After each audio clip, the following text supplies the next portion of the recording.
What is up, YouTube, and welcome back to a brand new video. You guys seem to be enjoying these predictions lately, so I'm going to keep them going. Today we're doing most improved players. We got 5 players today. Usually I've said like top 5 in the title, but I do like 6 or 7 players, but literally we only have 5 players today. And as you can tell by the thumbnail, 3 are already kind of spoiled, but I'll be explaining why these 3 players and 2 others can definitely win most improved. And I very much appreciate your guys' support lately. This was an idea given to me in the comment section, and I really appreciate it. If you guys want to see another kind of predictions video, make sure to leave it down in the comment section below, and I will definitely do it. We got rebuilds going on, got predictions going on, the Big Bar League still going on. We got a lot of stuff going on the YouTube channel, and I'm just very blessed to still have ideas going, even when it's in 2K17's darkest age right now, because a lot of people are saying it's dead. But honestly, I think I'm still putting out pretty good content for it, so I couldn't be more blessed, to be honest. But let's go ahead and get right into the top 5 with the first player. This one's pretty obvious, but we're going to talk about him anyway. Giannis Antetokounmpo. So Giannis Antetokounmpo has gone out and say that he can win Most Improved Player for the first time ever 2 years in a row. He won it last year, obviously, well-deserved, top 10 in every category. Well-deserved, obviously, but he says if he wins MVP this year, he doesn't see why he can't win Most Improved as well. So Giannis Antetokounmpo is aiming for 2 awards, and I don't see why he can't get it done. This guy is phenomenal. He's a freak, just like his nickname, a Greek freak. He can put up any kind of numbers any given night. If this dude develops a jump shot, it is over for the whole league, and this guy is going to be the next generation of LeBron James, the MJs, the Kobes. As long as Giannis Antetokounmpo can get himself some championships, which I very well think he can, this dude is going to be special one day, and he already kind of is. He's still very young, only 23 years of age. There's no reason why this guy can't develop into a mega all-star, mega superstar, be up there in LeBron, Michael Jordan talks and stuff like that. This guy, I feel like, is the next LeBron. I don't know, my opinion, I'm very high on Giannis Antetokounmpo because this guy just seems like he's going to be something special. I mean, I think everybody can agree with me on that. Yes, obviously, this guy can win a couple MVPs. He can win some championships. Right now, the Bucks are almost looking like contenders. I feel like if they could have got at least one more signing, I feel like they Greg Monroe opting in his contract definitely put the Bucks in a hard position, kind of tied their hands down with cap space, because I'm kind of betting they didn't really want Greg Monroe to opt in, but it was a player option, so he had the right to. And Greg Monroe has been in trade rumors. Obviously, Greg Monroe was great off the bench last year for him because that's where they found a role for him. Thon Maker was starting in the playoffs. So I feel like if the Bucks could have got one good free agent this offseason, I think that they would definitely be championship contenders. But we'll have to wait and see. Maybe Malcolm Brogdon starts putting up 20 points per game. I don't know. Something like that. Hopefully, a lot of players step up there in Milwaukee. Chris Middleton, Jabari Parker, and Giannis are hopefully going to stay healthy, all 3 at the same time this time. So we haven't seen that in a while.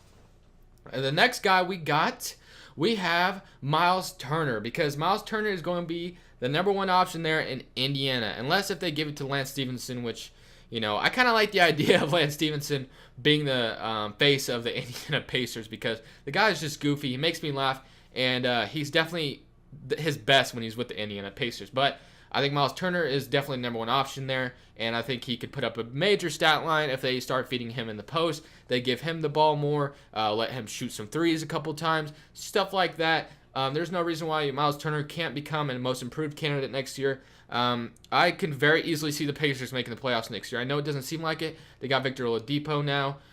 They have, what else did they get? They got Bojan Bogdanovic. They signed a couple role players, traded for a couple role players and stuff like that. Myles Turner is definitely the one that stands out to me over there in Indiana. Him and Lance Stephenson seem like the top 2 guys. Oladipo will have something to say about that as well. Who knows what Oladipo is now, man? With the Magic, I think he was like a top 10, top 5 pick. I don't know for sure. I really don't remember, but he just hasn't panned out as much as we thought he should. Like, he hasn't become that guy yet. I mean, he puts up good numbers. I think he averaged around 16 points per game with the Thunder last season, but I think Oladipo can easily get himself up to 20 points per game if he really worked hard for it. And Victor Oladipo, I definitely can see making some noise next year, but we'll have to wait and see.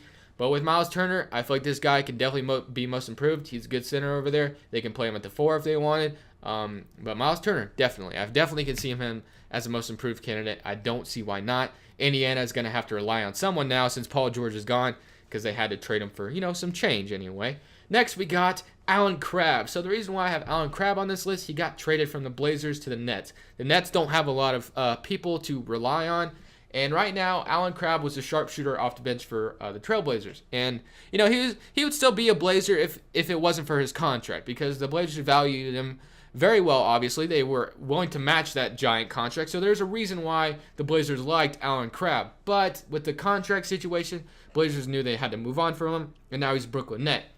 He could seize the opportunity, put up 18 to 20 points per game next season. I know that's crazy maybe to some people, but I think he should start alongside with D'Angelo Russell. Jeremy Lin needs to get out of there. They need to trade Jeremy Lin for young players because Jeremy Lin is just very awkward there. I thought it was a very awkward signing when he signed with him last year. There's no reason he should be in Brooklyn. He's almost like 30.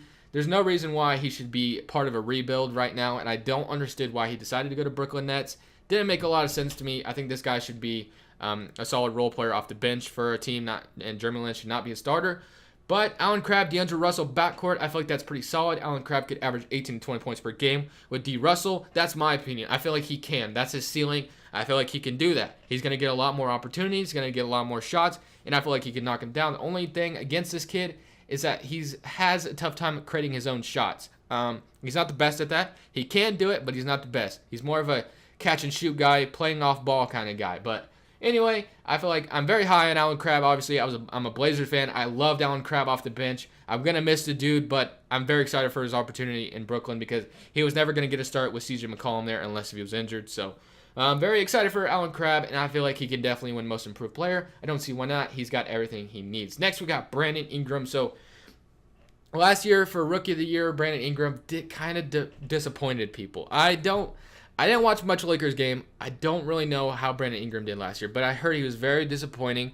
But the reason why I'm putting him in this video, because Magic Johnson predicts Brandon Ingram to be a 20-point per game scorer next year. So Magic Johnson was very clear that he was not trading Brandon Ingram this summer. And Brandon Ingram has been in trade talks about getting Paul George now.